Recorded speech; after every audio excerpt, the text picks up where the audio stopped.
All right, hello everybody. If you are here, you should be here for how to utilize 3D printing to customize and expand your robot's capabilities. I'm just going to refer to it as 3D printing because that's a really long name. But I am Evan Hochstein. Hi guys.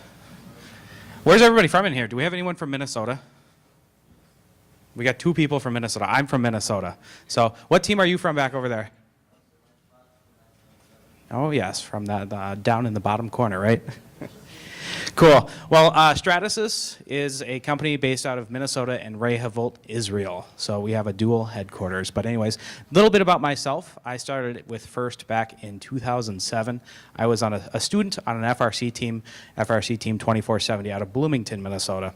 Spent 3 years as a student, graduated, went back, mentored, won a Woody Flowers Finalist Award, then became a FIRST senior mentor, so I worked for FIRST, part-time, mind you, and then I went to college, became an electrical engineer, and now I'm working for a 3D printing company called Stratasys, where my job is actually to 3D print cool things to sell machines. So if you ever are looking for a job and you like 3D printing stuff, Stratasys is a great place to be because that's literally what I do.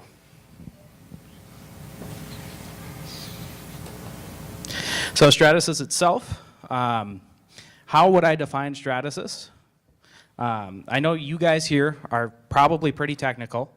If I go out to a random person on the street, I don't know if they're going to know what Stratasys is usually. You guys most likely do, but I'll describe it anyways. We're the largest 3D printing company in the world. We provide solutions in the 3D printing industry, whether it be consulting, buying specific specialized materials, buying a machine to 3D print materials with, or even if you're just looking for a special runoff of a couple parts that need to be electroplated, plated in gold.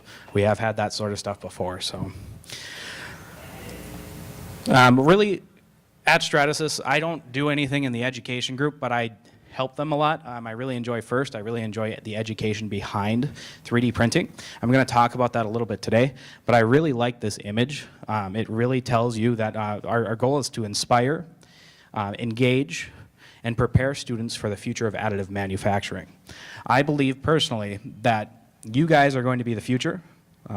We want you guys to understand 3D printing, and I want you guys to go out and empower other people to understand 3D printing. So today, our agenda is we're going to talk about some tools to help make you successful. I'll go through the 2 3D printing technologies that Stratasys currently manufactures. I'll talk about something cool. If the video works, no promises. If not, I'll give you a general overview. Then we're going to talk about some advanced 3D printing materials that we have at Stratasys that not a lot of people know about. Finally, I'll give you some use cases or some user stories. I don't have any FRC user stories yet, so if any of you out there are 3D printing and you're on an FRC team, please come up and talk to me after the presentation because I want to know what you guys do. So you'll see a lot of FTC user stories, and I have some of their parts up here. And then I'll open it up for questions as well. You guys can ask me whatever you want. I know a lot. I don't know everything. I'm going to warn you. Some of you I might direct to our website. So starting out, the tools to help make you successful, and really the first thing you need to do is you need to define your workflow, and you need to understand what you're trying to do. Stratasys owns multiple companies under its umbrella, and I really like to talk about GrabCAD a lot. Is anyone out there familiar with GrabCAD? Got a couple of you. Do you guys use GrabCAD regularly on your team? Awesome. I love that. It's, I think, the best tool out there. But to start off, you really need to have something to CAD in, and I know my audience here is primarily FRC teams. However, FRC teams usually are helping out FLL, FTC, and FLL junior teams. And that's why I like this slide a lot. We have a bunch of different CAD packages on the left here, and in the bottom it says easy/beginner. So, starting off at the very low level, I think CAD is the most difficult part of getting into 3D printing, but you can start it in kindergarten. If you guys have ever heard of MakerBot Print Shop, it is a great app you can put on an iPad. What we can actually have kids do is they draw a little drawing on a piece of paper, and then with your iPad you can take a picture of that drawing. It'll make it 3D. All it's doing is it's essentially extruding the picture, so not super 3D, but you can 3D print that and you can use that as a tool to inspire them to learn more and move down the path to more of the difficult/advanced side. So I really think that MakerBot Print Shop is a great place to start. I don't always like talking about Thingiverse. I always tell teams that I work with, I'm not going to print you anything from Thingiverse unless you designed it and posted it there. But Thingiverse is also a really good place to start and get inspired and look at some ideas of what other people have created. Moving over, you start to get to more of the complex side. You have Tinkercad and Sculptress. Those are really what I like to call kind of the intermediate level. So when you're graduating from elementary school and you're going into middle school, so that's like 5th grade to 6th grade, I think those are great places to start looking at Sculptress, especially. It's essentially you're molding clay on a computer. Or Tinkercad. They have this really cool app where you can build with voxels, so blocks. It's like Minecraft, really. In the end, Minecraft is a very cool form of CAD, and I know there's some applications out there that you can 3D print your Minecraft creations as well. Continuing moving over, one of my favorite applications is Onshape. Is anyone here familiar with Onshape? A couple of you? From what I've heard, is that this is actually created by some of the founders of SolidWorks. And it is almost advanced enough to the point where it is as useful and as expansive as SolidWorks. The best part about it is it's all web-based. So I can go to my public library, I can log into a computer at the public library, and I can CAD whatever I want to my heart's content. I can make parts, I can make assemblies. So that's really accessible for anyone. It's 100% free. So especially when you're working with inner city schools that don't necessarily have the resources to have a computer for every single person, and especially a computer at home is out of the question, they can go to their public library and they can use Onshape. Past that, some public libraries also now have maker spaces with 3D printers, and you can actually 3D print for very low sums of money at your public library. So I think that's a really good use for especially the schools that don't necessarily have as much money. But as you guys all know, there's also SolidWorks, Creo, Autodesk. Really the big CAD sponsors of FIRST. You guys can get those programs for free. If you don't know that, let me know. I can give you the links. And I actually did have one team last year I talked to. They used Blender to CAD their entire robot. Are you guys familiar with Blender? It's an animation kind of CAD package. And they actually found like the special dimensional add-on for it so they could CAD their robot in it, which was pretty amazing. They showed it to me. So I did have a video here, but the video's not working. I want to talk about GrabCAD Workbench. This is the code repository of CAD. It does version tracking, allows you to store all of your files online. It's super easy to use. So it's a CAD collaboration tool that works for you, as I like to call it. It's actually just a desktop app. You install it on your computer and allows you to automatically upload SolidWorks, Creo, Autodesk, really anything, any file format you need, up to their cloud. And then you can share that with your team, so you can invite people to your company or your team account. And then you guys can all have the same version of the CAD file stored online, and you can just download it through the cloud. In addition to that, it also tracks revisions. So, this is free too, by the way. So you can actually start with your first revision of your robot or your chassis or whatever you're trying to CAD, and you can go through the steps. So at the end, say you're on version 50, well, I can step back and I can see version 1 and I can compare that to version 50 and I can see every step along the way. That is something really cool for judges to see. If a judge comes by your pit and you're like, this is our workflow, this is how we went from point A all the way to point Z. I have judged before and I love seeing that, so I would highly encourage you to do that, especially for the design awards out there. This is a new software that we recently released probably 2 months ago, GrabCAD Print. It's going to be working with all of the Stratasys printers right now, so anything that has a Stratasys name on it, it works for, but we're looking at expanding it into MakerBot, as well as many of the other third-party fused deposition modeling printers out there. So this will be something you guys will hear more about in the future. I'm just mentioning it today. It's a really cool application. Next, I'm going to talk a little bit about 3D printing technologies. We'll see if we can get these videos to work.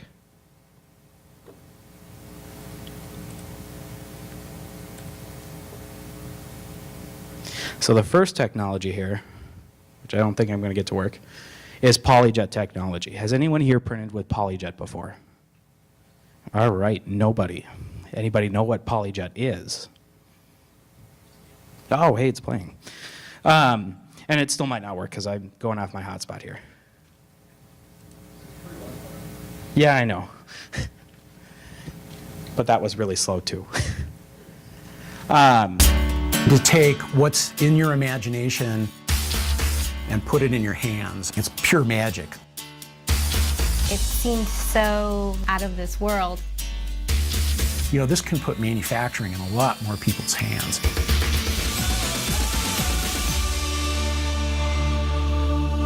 PolyJet is amazing because of the type of quality that you get. You get really high definition, you get great surface resolutions, and you can have multiple parts in your hands within hours. It's the fastest technology that we offer. PolyJet really shines with its surface finish and its ability to resolve very fine features. The PolyJet process extrudes out or jets out a liquid resin that can be cured with a UV light. They are made to react to ultraviolet light.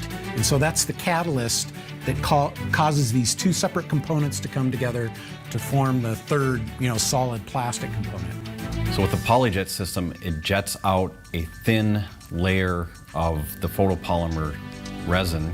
It cures it with the UV light and then builds a cross-section of that part layer by layer. So after one cross-section is deposited, the platform will drop down, allowing the gantry to pass with layer number 2, and then every subsequent layer after that. When the part has completed building, we will remove it from the platform. So the parts coming off of this technology are really smooth. They don't require as much hand finishing and post finishing after, and they can create parts with really, really good looking detail. We do paint ready, we do very custom detailed work, so if you're looking for that amazing showpiece for Turns into a little bit more of an advertisement after that, and that's what you guys aren't here for. So that is PolyJet 3D printing. The coolest part about it is since you're printing with liquid and it's becoming a solid, you can combine liquids at different ratios to get different material properties and colors, creating objects such as this hand all in one print. Moving on, and I'll talk a little bit how teams use that later, but moving on, we also have fused deposition modeling, which is probably something you guys all know a lot about. Everybody knows it's just a hot glue gun on steroids, right? In a word, it's a game changer. It can create parts and geometries that you can't do in an injection molding. That's going to create a revolution in the near future, and this technology be adopted as a major process for manufacturing components.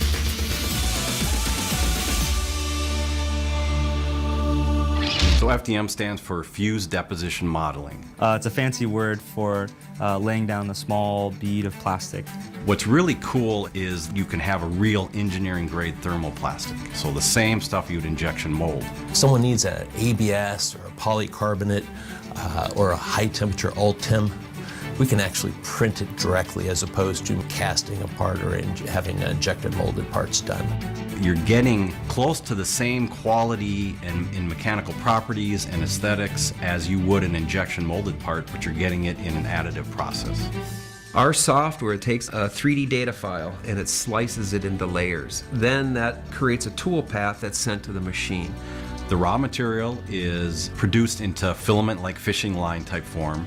That filament is wrapped around a spool, so that's your cartridge of raw material that's going to be used to build parts.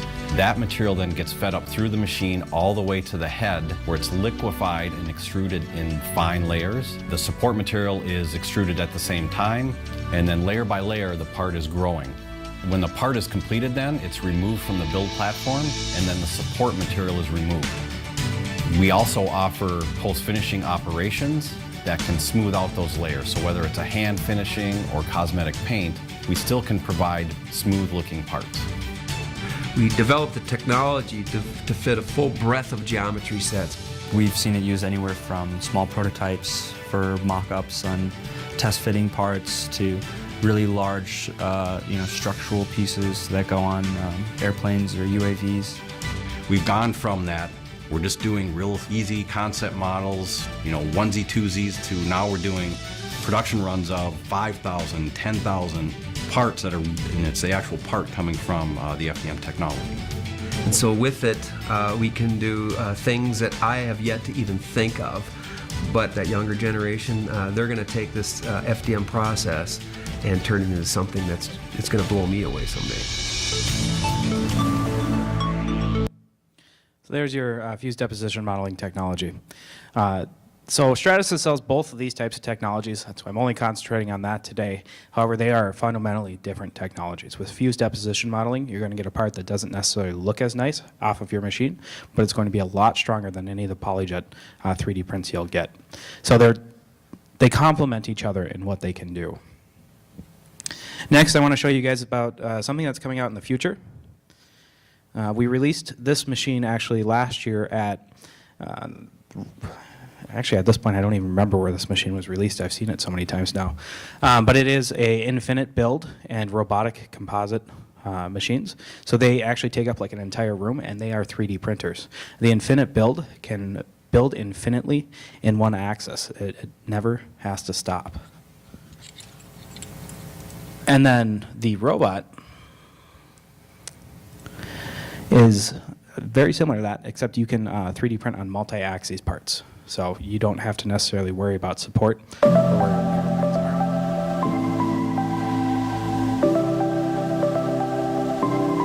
For nearly 3 decades, Stratasys has led the way in additive manufacturing, from the prototype labs to the production floor. Stratasys is unveiling 2 phenomenal new technologies, one which is a 3-dimensional infinite build, which allows us to start building parts out of the box in a much faster way. It enables products to be made that are much larger and potentially of unlimited length. It opens up opportunities for large-scale fixtures and some of the large parts that we have. In the midterm, I think that the materials development side has a lot of opportunity, especially in looking at automotive relevant materials that meet all of the requirements that automotive applications may need. So I'm going to pause it there for a second, because this video does a really poor job of actually showing how this infinite build machine works. That was what most of the footage there was at the beginning, besides the people talking. Typically, with a fused deposition modeling machine, you're just printing on the platen, which is a flat surface, right? You got your MakerBot, you got all your third-party fused deposition modeling machines. Well, with the infinite build, since we want to build forever, it's actually vertical. So you're printing on a vertical tray, and it's going out, back past the machine and onto essentially a very forklift similar type device that can then pull that 3D print back so you can continually jet or extrude material forever. So that guys are going to see more of that in the future. You already saw Ford and Boeing talk about it. They both are going to have one of these machines, and they're also huge first sponsors. So I think that's a really cool way of showing how we all work together. So we've accomplished this by flipping our traditional FDM technology on its side and combining it with a tool changing capability. This has allowed us to achieve speeds of 10x plus from what we know of FDM today. We're producing parts that are now measured in feet versus inches. We look forward to a large ecosystem which offers large production, stability of processes, and a robust base of design, materials, and structures. In the longer term, we're concentrating on more designing for the function of the parts so that we could potentially have better function for those parts. And the second technology allows us to use a robot to get into areas in a 3 or a 5-axis way that's never been done before. It's a very exciting time for additive manufacturing, and Siemens working closely with Stratasys on the robotic composite 3D demonstrator. With this project, we bring the strengths of Siemens and CNC and CNC-controlled robots with the strengths of Stratasys and FDM, and we elevate it by adding our CAD, CAM, and simulation tools so that we produce a truly unique platform. It's going to streamline the whole preparation process and make it much more robust and much more predictable, which is very important in composite manufacturing, in any manufacturing, but in composite specifically. One of the truly unique capabilities that this brings to industry is the 8-axis kinematics of the robot and the tables. The robots never get tired, they're always performing at the same level. Once you program it and you tested it, it will run this way till you stop it. This project enables a whole list of vertical integrations that haven't been possible until now. From material feeders to automation equipment to robot loaders and unloaders, we can now span the whole vertical automation framework that is necessary in factories. And we're committed to bringing more tailored solutions tied to manufacturing use cases going forward. Additive manufacturing has been an exciting area of growth over the previous many years, but the best in this industry is still to come, and the time for it is now. At Stratasys, we're shaping what's next.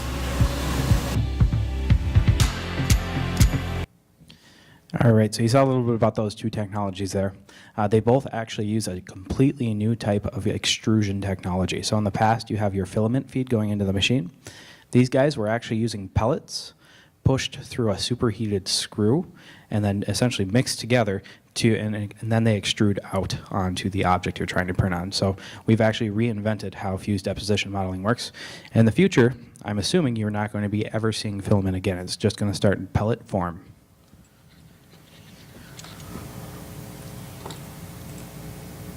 So now I want to talk a little bit more about our advanced materials. We have our Ultim material, which is kind of our aerospace grade material. It's very strong and very light.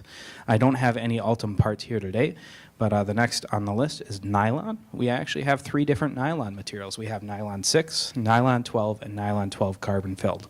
Our carbon filled material is essentially carbon fiber. That's what this is made out of. I'm sure you guys have seen many PLA parts before, but hopefully I don't break it or fall.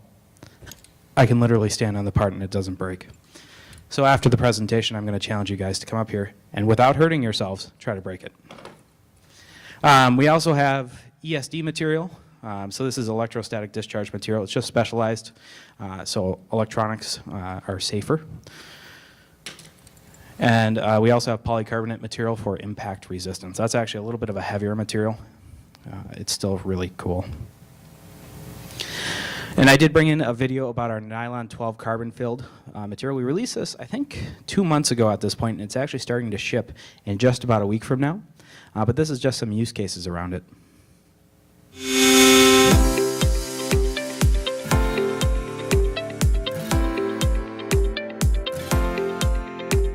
So this is the nylon 12 carbon filled material.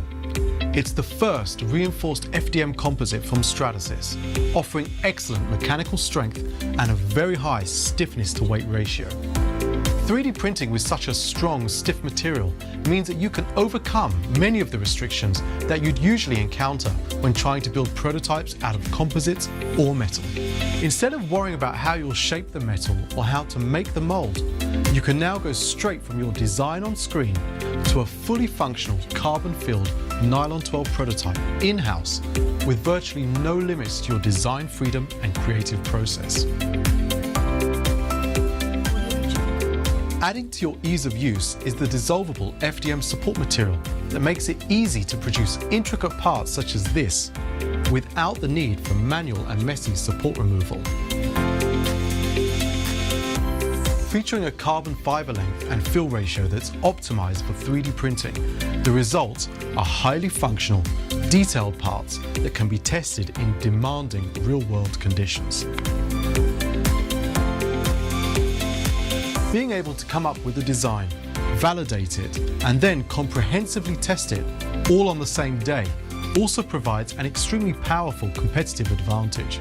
It means companies can deliver better performing products at the same time as compressing lead times and making development costs more predictable. The material is so stiff that it feels like you're trying to bend steel. And yet, it's light and stiff enough to make it efficient for a wide range of manufacturing and tooling applications, where the stiffness of the tool is critical to its function, such as in drill guides, end-of-arm tools, brackets, jigs, fixtures, and metal forming tools. So whether you want to compress your product development cycle with high-performance prototypes, or improve your manufacturing floor efficiency, Stratasys Nylon 12 carbon-filled material is now a very strong and very practical material choice. For more information, please check out the Stratasys website.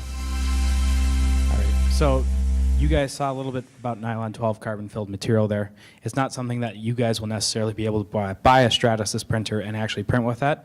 However, there are a lot of companies out there that are using this technology currently, and I encourage you to go out, find an in-kind donation sponsor who will print with this material for you. It is perfect for FRC. It is absolutely amazing.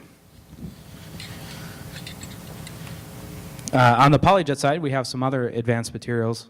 We have our rubber-like material, which is, we call it Agilus 30. If you guys think of the Andy Mark compliance wheels and how they're squishy, that's essentially what we can actually 3D print. We actually 3D printed some of their early prototypes for that, and it was really cool to actually see that in action. But I have wheels up here, so after the presentation you can come up and feel the range of different kind of rubber-like materials we can create. Next we have polypropylene-like. This is actually one of my favorite materials to use.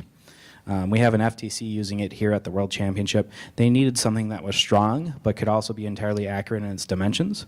So they have a piece of aluminum going through the center of it, and then they actually are launching balls into the center vortex.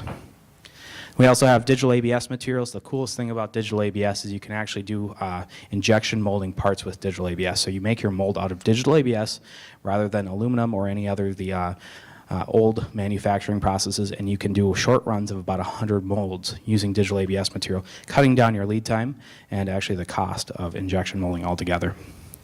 Finally, we do have full color, and I spoke about that earlier. And you guys can certainly come up and check that out after the presentation. So moving on to user stories.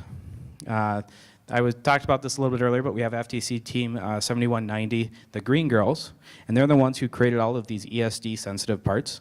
With FTC, they had a lot of issues with ESD in the past, so we printed them a bunch of special component mount pieces to solve that for them, and they've actually had no ESD issues since. So it's in addition to creating really cool prototypes for your robots, you can actually use it to protect your electronics as well.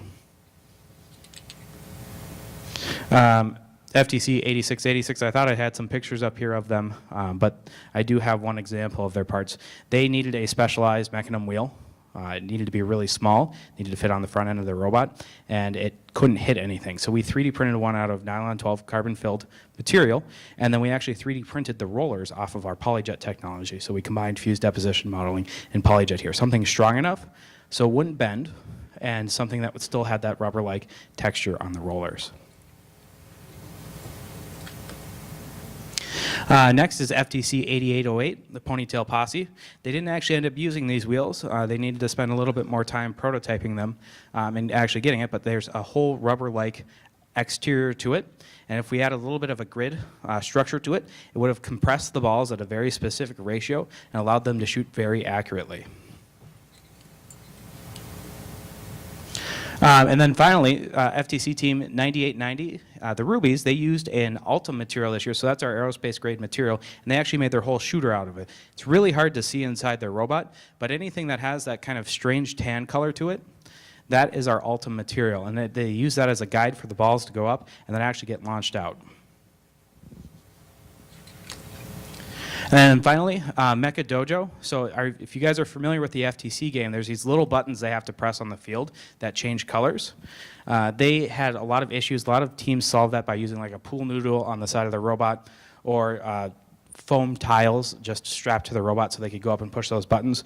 Well, Mecha Dojo created these specialized rubber-like and polypropylene-like objects that have very pliable, I don't even know how to describe what this is, pieces on the front that can actually go in and push that button.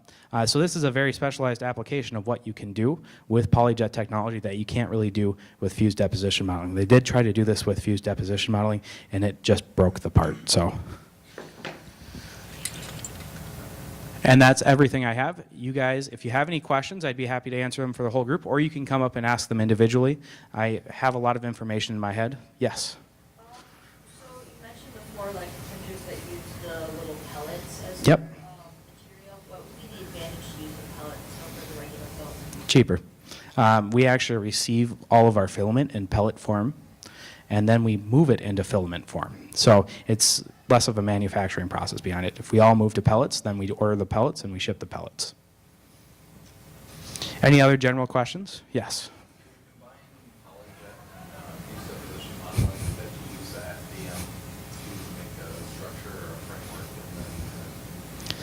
That's a very good question. I've never done it. I don't know if anyone has ever done it. However, I do know it's possible. So it's not something that a typical user would know how to do. You have to go in and change some settings on both machines in order to get it to work. And you have to actually take into account how you design your part. When you're extruding material with fused deposition modeling, you don't have to have support under every single part. Where if you're jetting with liquid, well, gravity occurs, so no matter what, the liquid's going to fall. So you need to have something supporting every surface. Does that make sense? So then when you incorporate both technologies, you have to keep in account that there's going to be support material everywhere in the part, and that gets a little complicated there. So the question was layer height. What kind of layer height are we working with? With our PolyJet machines, the finest resolution we have is 14 microns. And then the highest resolution we have is right around 30 microns. Or sorry, I should switch that. Highest resolution is 14 microns, lowest resolution is 30 microns.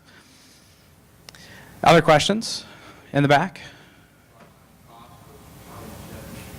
Approximate cost for a PolyJet machine. That is a very complex question.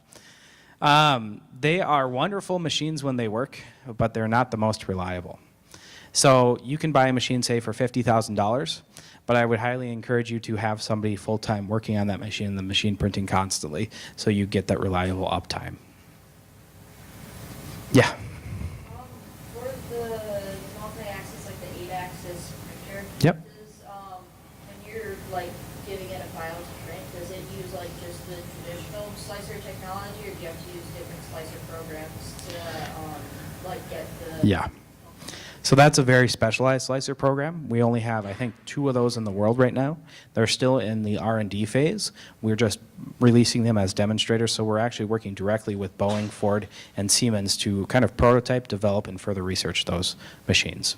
So the slicer could change every day for all I know at this moment, but it's somewhat similar to our other slicers.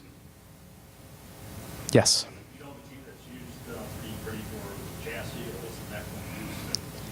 I have seen a team 3D print their entire chassis in FRC. I have not talked with them.